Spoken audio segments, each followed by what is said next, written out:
Hey everyone, and welcome back to the channel. So today, let's take a look at the 2026 BMW M4 Competition. Huge shout out to Hendrick BMW Charlotte for providing this coupe for me today. Take a look at their website, that link is down in the description. This M4 Comp is finished off in Dravit gray metallic.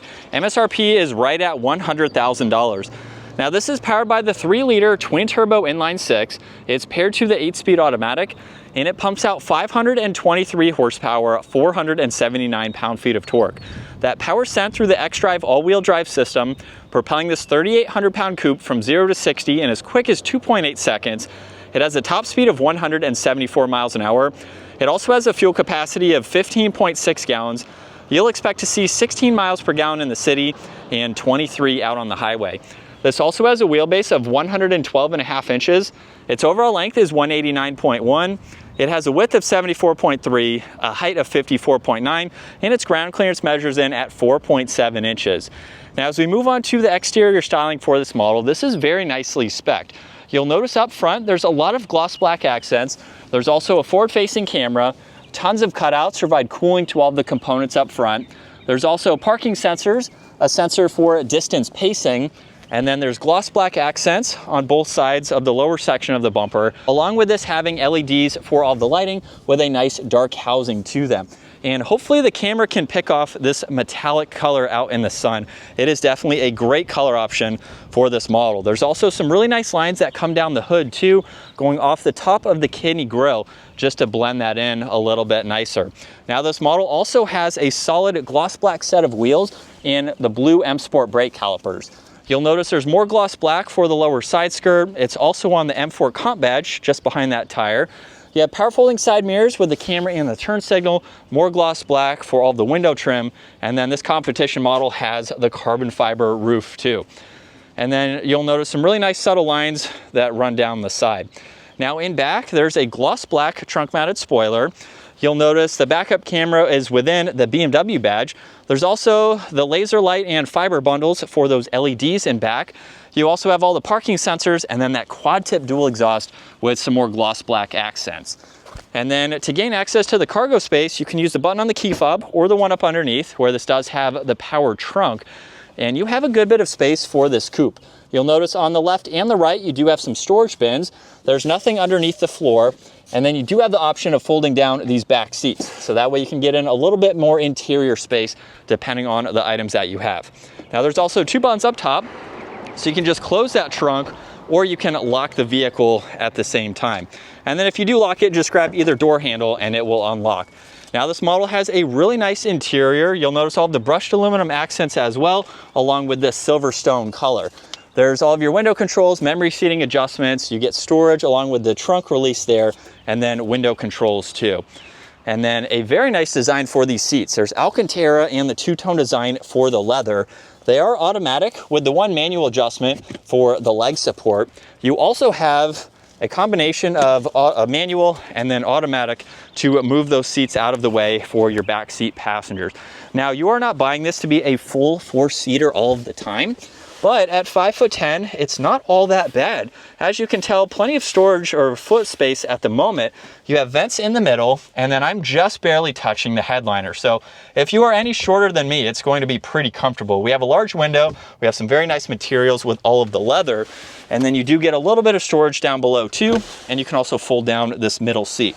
So honestly, it is not that bad. If and when you need to use them, you can actually put adults in the back, which is great.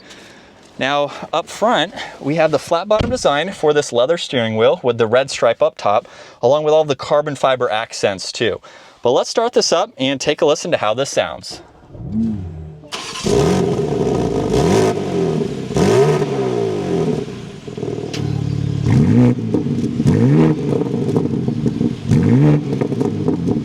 And coming back to the digital gauge cluster, you'll see on the left side there's miles per hour and fuel. On the right side there's tach and engine temperature. Now in order to go through some more of that info, use this button right in the middle, where you also have volume tuning, Bluetooth, and voice commands. But using that scrolling dial, you can take a look at all this information just depending on what you need to see. So there's a good bit that you can pull up and monitor as needed. Now there's also M1 and M2, so these are presets for the driving modes, so you can have those set up and ready to go. there's massive carbon fiber paddle shifters, and then all of the cruise control settings on this left side. Now you also get a little bit of storage. There's headlight adjustments, one air vent, and then with the infotainment system, all of your info is fixed in the lower section. So you can get into your phone. There's also a lot of information here. You can look at your M drift analyzer, so you can go through all of that information. There's a lap timer too that you can go into and adjust, and then you have climate controls and the rest of that information. You have a home setup where you can swipe through all of these widgets and customize them as needed. Then there's also a shortcut to your climates. You have the navigation and music, and then this also has heated and ventilated seats, a heated steering wheel, and there's your temperature adjustments. You get more carbon fiber underneath that, along with some interior lighting and your vents. There's power and volume tuning and some defrosters, along with wireless charging, auxiliaries, and cup holders. Now you can also use these controls down below to further go through the infotainment system. So you don't have to use it as a touchscreen system, which is nice. Now with the shifter, push it to the left and up. That is for reverse, where this has automatic parking, backup assistance, and then you have the 360 view, of course, so you can see around the entire vehicle. And then when you go back, you can go into drive, sport mode, and then park is on the back. There's also the ability to adjust the transmission, how slow or quickly you would like that to shift. Now you have traction control, along with a shortcut to the forward-facing camera and full screen. There's parking sensors, engine start stop, and then when you push on M mode, you can actually change the gauge cluster. So now you can bring this up where you have a little bit more information that is sport focused, and you can go through your M1 and M2 along with a little bit of info on that left side. Setup is how you can also customize M1 and M2. So you have a lot of different settings between efficient all the way up to Sport Plus with the different modes. You have the exhaust note, auto hold, and the e-brake, along with an auxiliary and some storage in the armrest, plenty of storage in the glove box, and then up top you have garage door buttons and dome lights. And then here's a look at visibility, where you have some thin pillars there, so it is pretty easy to see over both shoulders. As we set up behind the wheel now for the 2026 M4, there's no changes for this model year since the LCI was previously updated.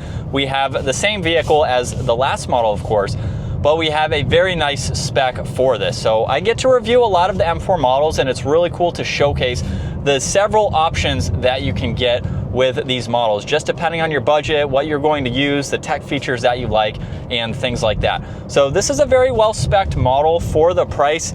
You have a lot of nice materials, and of course, you are going to have a fantastic coupe to daily drive. This is one of my favorites to be able to drive because you have a lot of different characteristics with this vehicle, just by starting off with the transmission alone and being able to adjust how you want the vehicle to shift.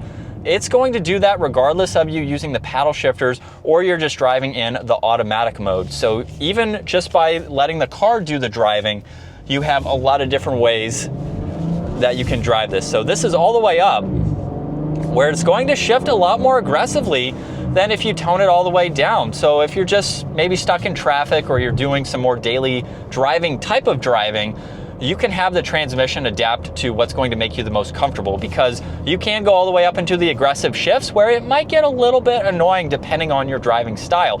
So I really like that you have a lot of different ways to drive this. It's also super comfortable too. It's well refined, as you would expect from a BMW. And you also have different seating options too. These seats here are going to be the go-to for daily driving and just being very comfortable exiting and entering. However, you can also get the carbon fiber bucket seats, which are amazing. I've been able to review those, sit in them. It's a fantastic seat option. So if you're looking for a car that can also be a track or a weekend type of vehicle for track driving, mountain roads, things like that, this is something where you can spec it even with carbon ceramic brakes. You have a lot of performance that you can spec it with, and of course, just to make it a good daily driver. Now let's put it into the sports setting. We can also do that with the gauge cluster as well, and give it a slight acceleration. Whew. And it has a lot of power to it. We've been able to drive both the M4 and even the M3 on some back roads to really test their performance, so you can take a look at those separate reviews to really see what this is like. There's only so much, of course, I can do for today, but it's a quick vehicle. It is something that you're not really going to get bored of ever. It also has a pretty tight turning radius too. But this is going to just keep going. It is a quick vehicle to drive. And we're still in sport mode, second gear. Here we go. And again, a slight acceleration and we are up to speed. But this is what it's like to be behind the wheel for the M4 Competition. It is worth noting too that you can get a manual transmission. It's going to be rear wheel drive. You can get a rear wheel drive Competition, or you can go with the all wheel drive Competition like this model here. So you only have one option with the 6-speed manual, and that is rear wheel drive. But all of these are going to be super fun to drive no matter which one you go with. They handle incredibly well for their weight too. It's the best of everything. It's a great daily driving coupe that's also going to offer you some practicality. So this could be your only vehicle and you've got plenty of space in the back for some people or extra cargo space, which just adds on to the practicality of having a performance style vehicle that you can daily drive. So it's really nice to have everything that you need to make this a well-refined daily driving vehicle that also gets that added performance. We'll put it into M2 as well, or the M2 setting that's already preset, so we can hear that exhaust. Definitely sounds pretty good. And of course you can shut that off if you would like to as well.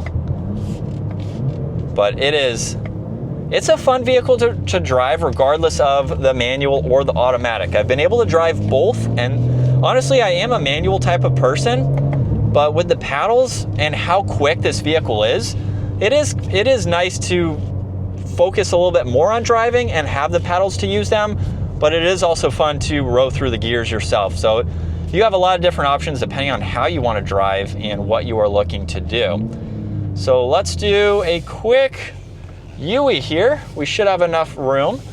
Again, very maneuverable type of vehicle, so we can easily turn around here. And then one last acceleration, here we go. And we're back up to speed. But that is going to wrap it up for the 2026 BMW M4 Competition. Once again, huge shout out to Hendrick BMW Charlotte for providing this coupe for me today. Take a look at their website, give this video a huge thumbs up if you enjoyed it, and consider smashing that subscribe button so you can stay up to date with our daily uploads. I will see you all in the next video.